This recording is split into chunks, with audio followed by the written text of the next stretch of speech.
నమస్తే, welcome to Disha TV. Telangana కుంభమేళాగా పేరుగాంచిన మేడారం మహాజాతర ఘనంగా ముగిసింది. వనదేవతలు సమ్మక్క సారలమ్మలు గద్దెలను వీడి వనప్రవేశం చేయడంతో జాతర ముగిసింది. శనివారం సాయంత్రం 5 గంటలకు సమ్మక్క ప్రధాన పూజారి కొక్కెరే కృష్ణయ్యతో పాటు మిగతా పూజారులు గద్దె వద్దకు చేరుకొని రహస్యంగా చివరి పూజలు చేశారు. వేలాది మంది భక్తుల జయ జయ ధ్వానాల మధ్య ఉద్విగ్న వాతావరణంలో 7 గంటల 45 నిమిషాలకు అమ్మవార్లను వారి నిజ స్థానాలకు తీసుకెళ్లారు. సమ్మక్క రూపమైన కుంకుమ భరిణెను చిలకలగట్టులోని నిజస్థానానికి, సారలమ్మను కన్నపల్లిలోని గుడికి చేర్చారు. పగిడిద్దరాజును పూనుగొండ్లకు, గోవిందరాజులను కొండాయికి తీసుకెళ్లారు. అశేష భక్తజనం వనదేవతలకు మొక్కులు సమర్పించారు. భక్తులు పోటెత్తడంతో మేడారం జనజాతరను తలపించింది. భక్తులు జంపన్నవాగులో పుణ్యస్నానాలు చేసి బంగారం తులాభారం వేసుకొని వనదేవతలకు దేశం నలుమూలల నుండి వచ్చినటువంటి భక్తులు భక్తి శ్రద్ధలతో మొక్కులు చెల్లించారు. జాతర చివరి రోజు సమ్మక్క సారలమ్మల దర్శనానికి ప్రముఖులు సైతం క్యూ కట్టారు. శనివారం హైకోర్టు మాజీ chief justice Vijay Sen Reddy, high court న్యాయమూర్తులు సృజన, రాణి, రాష్ట్ర ఎన్నికల కమిషనర్ రాణి కుముదిని, మహిళా శిశు అభివృద్ధి శాఖ principal secretary Anitha Ramachandran, SC ST commission chairman Bakki Venkataiah, సభ్యులు ప్రవీణ్, శంకర్, రాంబాబు నాయక్, లక్ష్మీనారాయణలు అమ్మవార్లను దర్శించుకున్నారు. గుండె నిండుగా సమ్మక్క సారలమ్మలను దర్శించుకొని మొక్కులు అప్పజెప్పినటువంటి భక్తులు తల్లుల వనప్రవేశంతో తమ తమ ఇళ్లకు తిరుగు ప్రయాణమయ్యారు. సల్లంగా చూడు తల్లి, 2 ఏళ్లకి మళ్ళొస్తామంటూ బయలుదేరారు. భక్తులంతా అమ్మవార్ల దీవెనలు తీసుకొని ఇళ్లకు వెళ్లారు. సుమారు 1.5 కోటి మంది భక్తులు అమ్మవార్లను దర్శించుకున్నారని అధికారులు అంచనా. గతంలో ఎన్నడూ లేని విధంగా రాష్ట్ర ప్రభుత్వం ఈ దఫా మేడారం మహాజాతరకు అధిక ప్రాధాన్యత ఇచ్చింది. 251 కోట్లు వెచ్చించి శాశ్వత నిర్మాణాలు చేపట్టింది. భక్తులకు ఇబ్బందులు కలగకుండా సీఎం రేవంత్ రెడ్డి ప్రత్యేక దృష్టి పెట్టారు. మంత్రులు పొంగులేటి శ్రీనివాస్ రెడ్డి, సీతక్క దగ్గరుండి మరీ చర్యలు తీసుకున్నారు. 101 కోట్లను వెచ్చించి గద్దెల ప్రాకారాన్ని వెడల్పు చేశారు. అయితే మరో 150 కోట్లు వెచ్చించి రోడ్ల వెడల్పులు చేయడం, డ్రైనేజీల నిర్మాణం, జంపన్నవాగు వద్ద స్నానఘట్టాల నిర్మాణానికి వెచ్చించారు. ఆదివాసుల విశ్వాసం, నమ్మకానికి అనుగుణంగా నిర్మాణాలు పూర్తి చేశారు. 22 శాఖల ఆధ్వర్యంలో 42,000 మందిని జాతరల పనుల కోసం కేటాయించారు. దీంతో జాతర 4 రోజుల పాటు వైభవంగా సాగింది. అమ్మవార్లను దర్శించుకునేందుకు ఉమ్మడి తెలుగు రాష్ట్రాలతో పాటు ఛత్తీస్గఢ్, మహారాష్ట్ర, మధ్యప్రదేశ్, ఒడిశా రాష్ట్రాల నుంచి కూడా కోట్లాది మంది భక్తులు తరలివచ్చారు. అయితే ప్రభుత్వం ఎన్ని వసతులు కల్పించినా కొన్ని శాఖల అధికారులు సమన్వయంతో పనిచేయకపోవడంతో భక్తులు ఇబ్బంది పడాల్సినటువంటి పని వచ్చింది. వీఐపీలు ఎక్కువగా రావడం వల్ల అధికారులు వారి సేవలోనే ఉండడంతో సాధారణ భక్తులను పట్టించుకునేవారు కరువయ్యారు.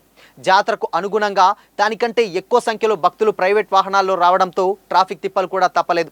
సుమారు 5 నుంచి 6 గంటల పాటు ట్రాఫిక్లోనే ఉండాల్సినటువంటి పరిస్థితి వచ్చింది. మేడారం నుంచి తాడ్వాయి, పస్రా, భూపాల్పల్లి ప్రాంతాల్లో ఈ కిలోమీటర్ల మేరకు అంటే దాదాపు 10 కిలోమీటర్ల వేహనాలకు కూడా వాహనాలు నిలిచిపోయాయి. మేడారం మహాజాతర విజయవంతంగా ముగిసిందని, చరిత్రలో నిలిచిపోయేలా జాతర నిర్వహించామని మంత్రి సీతక్క తెలిపారు. కోట్లాది మంది భక్తులు ఇబ్బందులు లేకుండా తల్లులను ప్రశాంతంగా దర్శించుకోవడం ప్రభుత్వ యంత్రాంగం సాధించినటువంటి సక్సెస్ అని చెప్పుకొచ్చారు. సమ్మక్క సారలమ్మల వనప్రవేశం అనంతరం మేడారంలోని మీడియా సెంటర్లో మీడియా సమావేశం ఏర్పాటు చేశారు సీతక్క. మంత్రి మాట్లాడుతూ జాతర నిర్వహణకు ముందే రూపొందించినటువంటి సమగ్ర ప్రణాళికలను, స్పష్టమైన వ్యూహాలు, శాఖల మధ్య సమన్వయంతో చేపట్టినటువంటి ఏర్పాట్లు పూర్తి స్థాయిలో ఫలించాయని తెలిపారు. రవాణా సౌకర్యాలు, వైద్య సేవలు, త్రాగునీటి సరఫరా, పారిశుద్ధ్య ఏర్పాట్లు, విద్యుత్, అగ్నిమాపక, పోలీస్ భద్రత వంటి అన్ని విభాగాలు సమన్వయంతో పనిచేయడం వల్ల జాతర ఎక్కడ కూడా అంతరాయం లేకుండా సాగిందని చెప్పుకొచ్చారు. కొత్తగా చేపట్టినటువంటి అభివృద్ధి పనులు ఈ సంవత్సరం జాతరకు ప్రత్యేక ఆకర్షణగా నిలిచాయన్నారు. భవిష్యత్ తరాలకు ఉపయోగపడేలా చేపట్టినటువంటి పనులు మేడారం చారిత్రక ప్రాధాన్యతను మరింత బలపరుస్తాయన్నారు. మహాజాతరను విజయవంతం చేయడంలో అహర్నిశలు కృషి చేసినటువంటి జిల్లా యంత్రాంగం, పోలీసు శాఖ, అన్ని ప్రభుత్వ శాఖల అధికారులు, ఉద్యోగులు, మీడియా ప్రతినిధులు, స్వచ్ఛంద సంస్థలు, స్థానిక ప్రజాప్రతినిధులు, గ్రామస్తులు, స్వచ్ఛంద సేవకులు సహకరించినటువంటి ప్రతి ఒక్కరికి మంత్రి సీతక్క ధన్యవాదాలు తెలిపారు. దుష్ప్రచారాన్ని తిప్పికొట్టినటువంటి భక్తులు గుడి అభివృద్ధి పనులు ప్రారంభమైనటువంటి నాటి నుండి కొన్ని శక్తులు పనిగట్టుకొని దుష్ప్రచారం చేశాయని, జాతర సందర్భంగా సోషల్ మీడియా వేదికగా సైతం గందరగోళం సృష్టించే ప్రయత్నం చేశారని, వారి ప్రచారాన్ని తిప్పికొట్టి తల్లుల సేవలో భక్తులు తరించారని కూడా మంత్రి అన్నారు. సీఎం రేవంత్ రెడ్డి సహకారంతో యుద్ధ ప్రాతిపదికన 100 రోజుల్లోనే మేడారం అభివృద్ధి పనులను పూర్తి చేశామని మంత్రి సీతక్క చెప్పుకొచ్చారు. సో మొత్తంగా 2 ఏళ్లకు ఒకసారి జరిగేటువంటి మేడారం మహాజాతరను ఘనంగా నిర్వహించారని కూడా ఉన్నటువంటి ప్రభుత్వంలో ఉన్నటువంటి మంత్రులైతే అక్కడ చెప్తా ఉన్నారు. అయితే మళ్ళీ ఒకసారి దాదాపు 2 ఏళ్లకు ఒకసారి భక్తులు ఇక్కడి నుంచేలే కాదు దాదాపు నలుమూలల నుంచి కూడా మేడారంకి ఎప్పటికప్పుడు వస్తూనే ఉంటారు. సో అయినా కానీ స్టిల్ ఇప్పటి వరకు కూడా కొన్ని కోట్ల మంది కూడా దర్శించుకున్నట్లు కూడా అధికార వర్గాలు అయితే చెప్తా ఉన్నాయి. ప్రతి సంవత్సరం కాకుండా 2 ఏళ్లకు ఒకసారి వస్తూ ఉంటుంది కాబట్టి డెఫినెట్గా మళ్ళొక్కసారి మీ దర్శనానికి వస్తామమ్మా అని చెప్పి మొక్కులు మొక్కుకొని మొక్కినటువంటి మొక్కులను కూడా చెల్లించుకొని భక్తులందరూ కూడా ఎలాంటి ఇబ్బందులు పడకుండా కూడా వాళ్ళ దర్శనం కంప్లీట్ చేసుకొని కూడా వాళ్ళ తిరుగు ప్రయాణాలు కూడా చేశారని కూడా అధికారులు అయితే చెప్తా ఉన్నారు. బట్ ఏదేమైనప్పటికీ కూడా మేడారం మహాజాతర ఎక్కడ చూసినా కానీ కోట్లాది మంది జనాలతో సోషల్ మీడియాలో కూడా ఎక్కడ చూసినా భక్తులతోటి కూడా రద్దీ ప్రాంతంగా అయితే ఎక్కడ చూసినా ఇప్పుడు ఇదే టాపిక్ కూడా నడిచింది.